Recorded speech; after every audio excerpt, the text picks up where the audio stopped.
Merci, Monsieur le Président. Certains rappels ont déjà été évoqués par mes collègues, mais ça reste quand même une étape technique qui permet d'inscrire des recettes complémentaires non connues au budget professionnel et au budget supplémentaire. Mais cette décision, cette DM2, est quand même l'ultime ajustement budgétaire à quelques semaines de la clôture de l'exercice 2017. Or, Monsieur le Président, nous pensons que cette décision se caractérise par un manque de sincérité. C'est notamment le cas dans l'exposé des prévisions de l'année, qui ne sont affectées que par des ajustements mineurs sur la politique des lycées, par exemple. Et cette DM2 comporte deux éléments majeurs. L'un strictement comptable et l'autre qui traduit, disons-le, quand même un certain malaise. En effet, nous ne pouvons que déplorer un manque d'audace évident dans le domaine de la politique des lycées, par le recul des investissements, y compris dans la formation initiale et continue, le report de projets, à quoi s'ajoute un clientélisme visible dans le domaine culturel. Cette décision est aussi l'occasion de procéder à des ajustements dans les engagements pluriannuels de dépenses, et ce, avec un double objectif, Monsieur le Président. D'une part, la fin de l'exercice annuel qui permet de mieux repérer les politiques dont les autorisations d'engager les dépenses ne seront pas utilisées.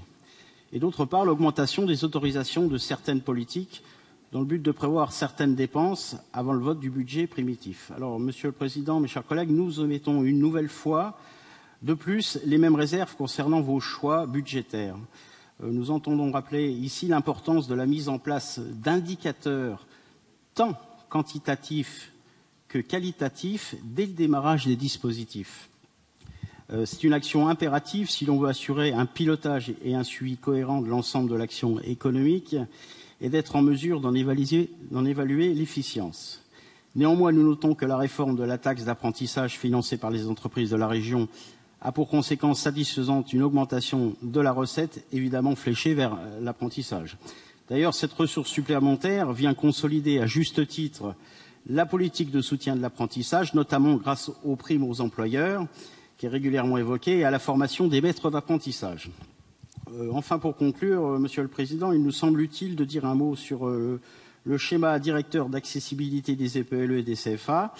Nous estimons que les crédits inscrits sont insuffisants au regard des besoins. Ils ne permettront pas, je crois, de rattraper le retard pris en la matière, et nous pensons que cette DM2 aurait pu être l'occasion d'améliorer ce rattrapage par l'inscription de crédits supplémentaires, ce qui n'est malheureusement pas le cas. Et je vous remercie.